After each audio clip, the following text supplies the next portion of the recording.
Okay, let's talk about cartoons for tapestry weaving.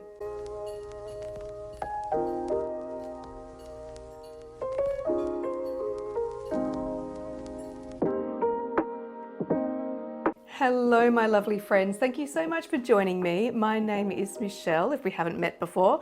I'm an artist and hand weaver, and I like to post videos every couple of weeks about my creative processes as well as some tapestry tips. So that's what we're doing today. So I had a question about how do I make cartoons for my tapestry. Now, if you asked 5 different tapestry weavers this question, you'd probably get 5 different answers. But of course, this is my channel, so I'm going to give you my perspective. And the first thing I'm going to let you know, as I do pretty much for everything about tapestry, is do what makes you feel good. Do what's easiest for you. Don't just follow the rules of what everyone else says. Do what feels good for your particular art practice. Now, I'm going to just tell you what works for me. So don't take what I say as gospel. Other tapestry weavers have completely different viewpoints.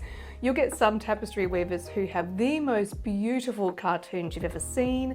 They're beautifully painted. They're almost like artworks in themselves, whereas mine are not like that. Mine are very, very basic and very, very practical, but that's what works for me. I'm actually very impatient, so I just want to do a very quick outline of what my design is, and I want to get on with the weaving. I don't want to be spending too much time on my cartoon. You may find it very helpful to have a very detailed cartoon with all the colors, with absolutely everything worked out to the nth degree. If that works for you, please do that. But that doesn't work for me. I just need something incredibly basic because I kind of work out my tones and my shading. I kind of work that out as I go along. I don't like to have that all organized before I get onto the loom. So let me show you a couple of examples of my cartoons.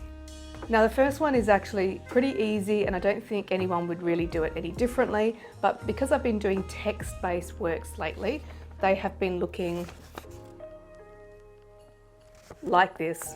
As it looks like, I basically just print out the image on just like Word, and then I print it out and make it, enlarge it to whatever size I need. So when I'm making a cartoon, the first thing I do is I make a piece of paper exactly the same size, because I wove this on the side, exactly the same size as what I want the tapestry to be. Can you see at the bottom, I've left a bit of room, and that's because that's the bit that gets attached to the hem with magnets. I use rare earth magnets. Some people sew them on, some people use little bulldog clips. Again, how you attach the cartoon to the weaving is completely up to you, but yes, I use rare earth magnets. So on my cartoons, I always allow a little bit of room to attach that to the hem so that the beginning of the tapestry is all ready to go. So that's the first thing I do. The next thing I usually do, depending on what kind of tapestry it is, usually if it's a figurative or pictorial tapestry, I use collage as my cartoons.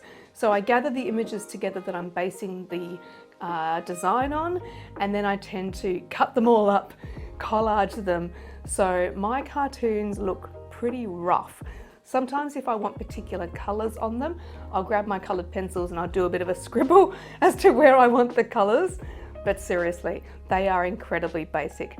I'll show you the cartoon for the bunyip on my big loom behind me, and you'll see what I mean by my collage sort of cartoon. People may find that's not enough information for them to weave with, but for me, that's absolutely perfect. I'll show you another one that I use for the X-ray weavings. Again, sometimes I just use a very basic line outline, and that's enough information for me. Let me show you. Now, it's probably a bit tricky to show you here, but this is my monstera leaf that I did out of X-rays. Very, very basic line drawing, but that was enough information for me to be able to do this tapestry. Okay, I'm currently standing behind my tapestry loom, and you can see upside down. This This is my cartoon for my bunyip tapestry. I'm not going to take it off the loom because it is attached to the loom with a lot of rare earth magnets, and it's exactly in the position that I want it to be, so I don't want to move the cartoon, sorry. But what I will do is show you the actual cartoon itself. So you can see that I've taken images of the bunyip that I took photos of when I was up there, and I've cut out the images and enlarged them to the size that I wanted them. I've divided up the piece of paper to quarters, as you can see by my lines, and then I've put them on there. What I also like to do, if I'm looking at something like that, is I tend to have a little cutout of what I'm working on the loom as well, just so that I can refer back to it, because the cartoon is quite rough. But what I'm also going to show you is, if you look at this was my original cartoon. So I changed my mind, and because I'd already had the right size of the cartoon, I just went onto the other side because I realized it wasn't really working the way I wanted it to. So there's my new design on the other side. So yeah, it's pretty rough. As you can see, I have put little bits of color where I want to put a little bit of green in, but I just used a colored pencil to go over that. It's pretty rough, but it's fine for me. Here's my next cartoon. I was going to do another one in the Big Australia series of Luna Park in Melbourne. I actually already don't like this. I'm going to enlarge that and have it just of the face. I'm going to work on that right now. So I'll show you the process of what I do to get the cartoon. But like I just mentioned earlier, that's my canvas. You can see the line here. That bit is the hem. And that square bit is how big I want the tapestry to be. So let me show you how I go about creating the cartoon.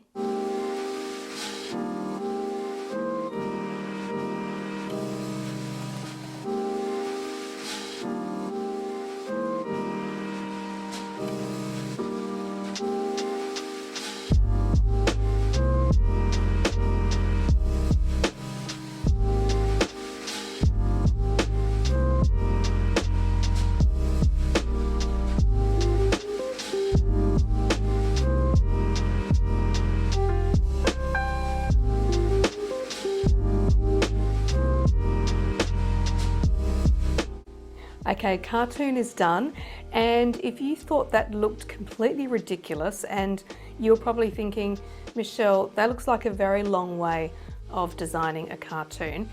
What you may have noticed when I was designing is I was literally designing it as I was sticking them together. So it's not a case of just making the cartoon. I could have gone down to a copy shop and said, can you please enlarge this picture 300% and be done with it. But I was still designing it while I was enlarging it. So my first design was on this side of the piece of paper, and it had the whole head of Luna Park. Mr. Moon he's called apparently. And I thought that would be pretty cool because I might be able to put like an X-ray in here and it might look pretty cool. But then I just really wanted to zoom in more and just have the face. But I also like these little bits on his head, so I wanted a little bit of that. So I was kind of designing as I was going. So that's why my cartoons are so rough, because I like the collage process of sticking pieces of paper together, of enlarging and then changing my mind and then doing another cartoon.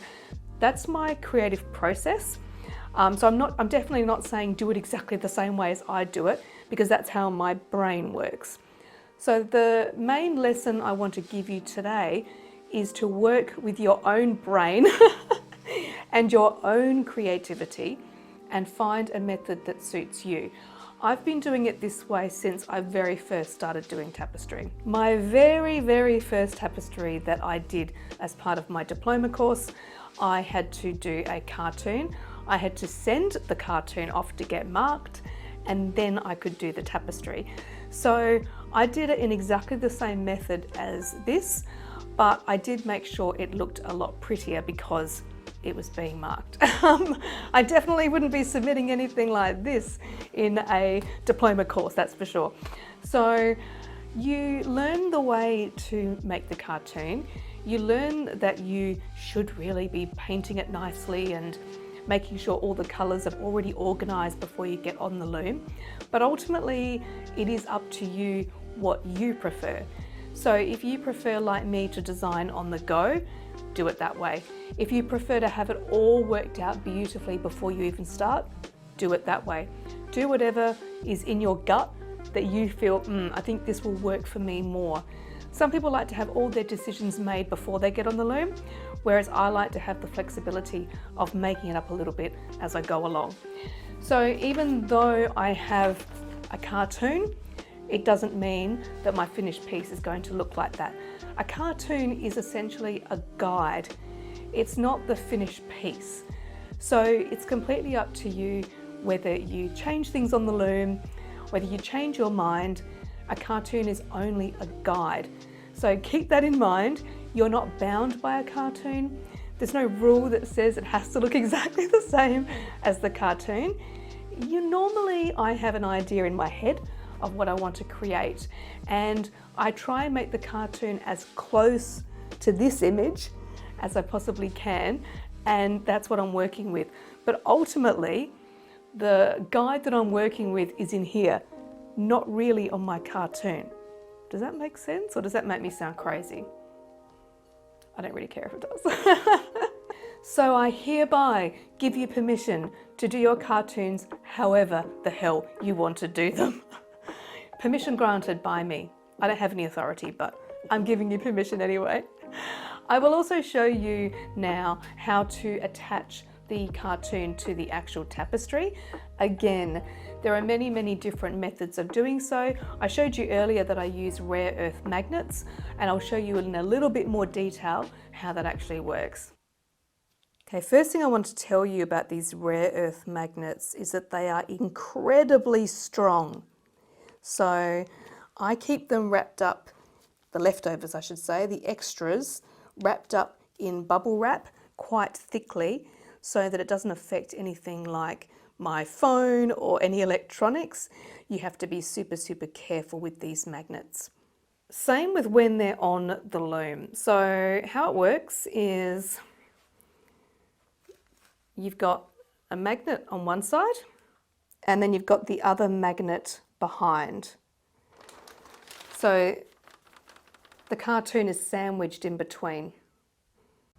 You just have to be careful to keep these magnets away from your phone.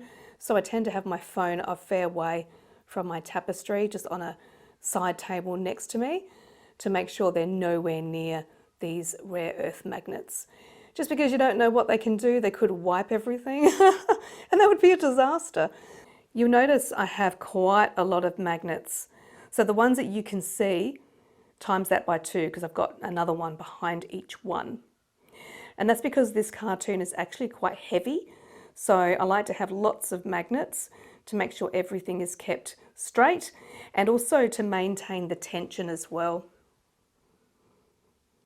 Thank you so much for hanging out with me today and listening to my ramblings on making a cartoon for tapestry. Please let me know in the comments, how do you do your cartoons? Are you one of those people who loves to have them super, super detailed and absolutely beautiful?